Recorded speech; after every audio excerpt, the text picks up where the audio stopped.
రాష్ట్రంలో పోలీసులు పత్రికా స్వేచ్ఛను హరించే విధంగా వ్యవహరిస్తున్నారని ఏపీడబ్ల్యూజేయు నాయకులు ఆరోపించారు. సాక్షి పత్రిక సిబ్బందిపై పెట్టిన అక్రమ కేసులు ఎత్తివేయాలని కోరుతూ ఏపీడబ్ల్యూజేయు ప్రకాశం జిల్లా శాఖ ఆధ్వర్యంలో ఒంగోలు నగరంలోని కలెక్టర్ కార్యాలయం ఎదుట జర్నలిస్టులు నిరసన కార్యక్రమం చేపట్టారు. పత్రిక స్వేచ్ఛతో పాటు జర్నలిస్టుల హక్కులను కాపాడాలంటూ నినాదాలు చేశారు. అనంతరం పలువురు జర్నలిస్టు సంఘాలు నాయకులు మాట్లాడుతూ ప్రభుత్వం పోలీస్ వ్యవస్థను అడ్డుపెట్టుకొని పత్రికా స్వేచ్ఛను హరిస్తుందని అన్నారు. కల్తీ మద్యంపై కథనాలు రాసిన విలేకరులను వాళ్ళ ఇంటికి వెళ్లి పోలీసులు బెదిరింపులకు పాల్పడుతున్నారని మండిపడ్డారు. సాక్షి పత్రిక సిబ్బందిపై పెట్టిన కేసులను ప్రభుత్వం ఎత్తివేయాలని, లేని పక్షంలో జర్నలిస్టు సంఘాల ఆధ్వర్యంలో ఆందోళన చేపడతామని హెచ్చరించారు. ఈ నిరసన కార్యక్రమంలో ఏపీడబ్ల్యూజేయు నాయకులు అలుగుల సురేష్, జిల్లా ఉప అధ్యక్షులు షేక్, ఇఫ్తేఖర్ బాషా, మీసాల శ్రీనివాసరావుతో పాటు సాక్షి పత్రిక సిబ్బంది, పాత్రికేయులు పాల్గొన్నారు. అనంతరం జిల్లా అధికారులకు వినతి పత్రం అందజేశారు. ప్రభుత్వం ఏర్పడిన దగ్గర నుంచి అడుగడుగున సాక్షి పత్రికలపైన, టీవీ ఛానల్ పైన దాడులు చేయటం, అక్రమ కేసులు బనాయించడం, వాళ్ళని అన్ని రకాలుగా ఇబ్బందులకు గురి చేయటం ఈ ప్రభుత్వం లక్ష్యంగా పెట్టుకుంది. ఈ ఇటీవల కాలంలో చూస్తే సాక్షి కార్యాలయాలపైన కూడా దాడులు పెరుగుతూ ఉన్నాయి. నిన్న నెల్లూరులో ఒక జర్నలిస్టు నకిలీ మద్యం తాగి ఇద్దరు మృతి చెందారని వార్త రాసిన దాన్ని పెట్టుకొని ఆ నెల్లూరు జిల్లాలో జర్నలిస్టుపై అక్రమ కేసులు నమోదు చేయటం, అదేవిధంగా హైదరాబాద్లో సాక్షి ఎడిటర్ ధనంజయ రెడ్డి కార్యాలయం కాడికి వెళ్ళి ఆయనకు నోటీసులు ఇచ్చే క్రమంలో బెదిరించే ధోరణులతోటి ఇష్టం వచ్చినట్టు మాట్లాడటం, జర్నలిస్టుల పైన దుష్కారంగా ఏదంటే అది మాట్లాడి భయభ్రాంతులకు గురి చేయటం అనేది ఈ పోలీస్ వ్యవస్థ చేస్తూ ఉంది. దీని వెనుక ఈ కూటమి ప్రభుత్వం కావాలనే కక్షపూరితంగా వ్యవహరించడాన్ని ఆంధ్రప్రదేశ్ వర్కింగ్ జర్నలిస్ట్ యూనియన్ తీవ్రంగా ఖండిస్తూ ఉంది. జర్నలిస్టులని పత్రికా స్వేచ్ఛని కాపాడటంలో జర్నలిస్టులు అదే ప్రభుత్వాలు ముందు ఉండాలని చెప్పేసి పదే చెప్తున్న క్రమంలోనే ఈ పత్రికా స్వేచ్ఛను, ప్రజాస్వామ్యాన్ని, ఈ వ్యవస్థలను కూని చేసే విధంగా ప్రభుత్వాలు వ్యవహరిస్తున్న తీరును మేము తీవ్రంగా ఖండిస్తూ ఉన్నాం. అదేవిధంగా జర్నలిస్టుపై మోపిన అక్రమ కేసులను తక్షణం ఎత్తివేయాలని చెప్పేసి మేము డిమాండ్ చేస్తూ ఉన్నాం. మరోపక్క జర్నలిస్టులు విచారణ పేరుతోటి పోలీసులు వాళ్ళ కార్యాలయ దగ్గరికి వెళ్ళి కనీసం 70 నుంచి 50 ప్రశ్నలు అడిగి ఇష్టం వచ్చిన అక్రమాలు గురి చేస్తూ ఉంది.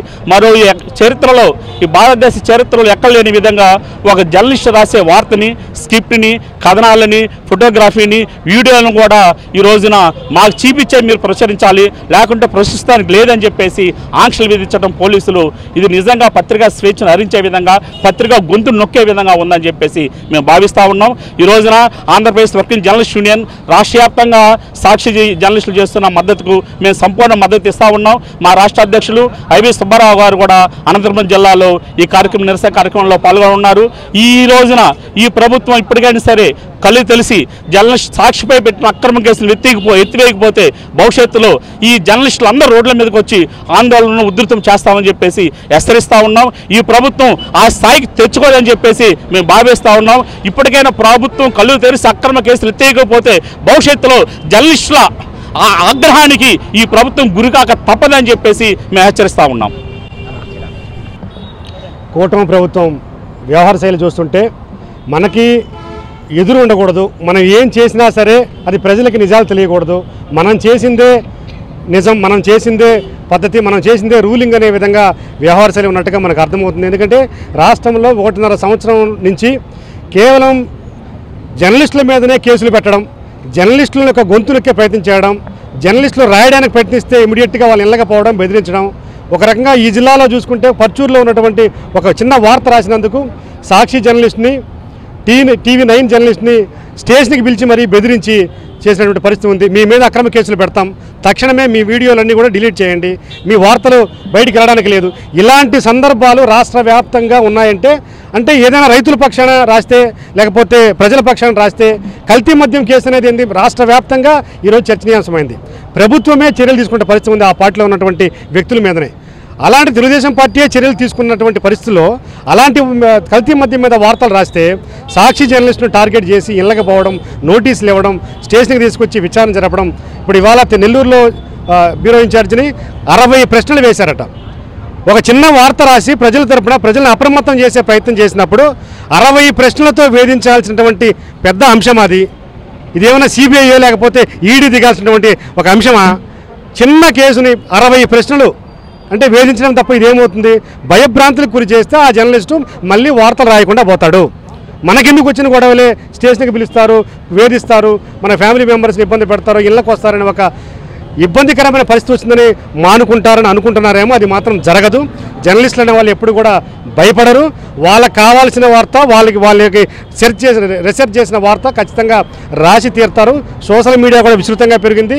ఒక జర్నలిస్ట్ని నొక్కి పెడితే సోషల్ మీడియా ఆగదు, ఖచ్చితంగా బయటకు వస్తుంది. ఖచ్చితంగా ఒక వార్త వచ్చినప్పుడు నిజం కాకపోతే డిఫేమేషన్ చేసుకోవడం, లీగల్గా ప్రొసీడ్ అయ్యే పద్ధతి ఉంటుంది. కానీ వేధింపులు మాత్రం కుదరదు. ఖచ్చితంగా దీని మీద మేము మరింత ఉధృతంగా ఉద్యమాలు చేస్తాం. సాక్షి పత్రిక ఎడిటర్కి ఇచ్చినటువంటి పరిస్థితి చూస్తే నిజంగా చాలా అవమానకరం. ఆయనకి దాదాపు ఒక 10 మంది పోలీసులు సాక్షి కార్యాలయానికి వెళ్ళి వేధింపుల పర్వం చేసినటువంటి పరిస్థితి నిజంగా చాలా దారుణమైన పరిస్థితి. మేము తీవ్రంగా ఖండిస్తున్నాం. మరింత ఇలాంటి కేసులు, వేధింపులు ఆపకపోతే ఉద్యమాన్ని మరింత తీవ్రతరం చేస్తామని ఈ సందర్భంగా చెప్తున్నాం.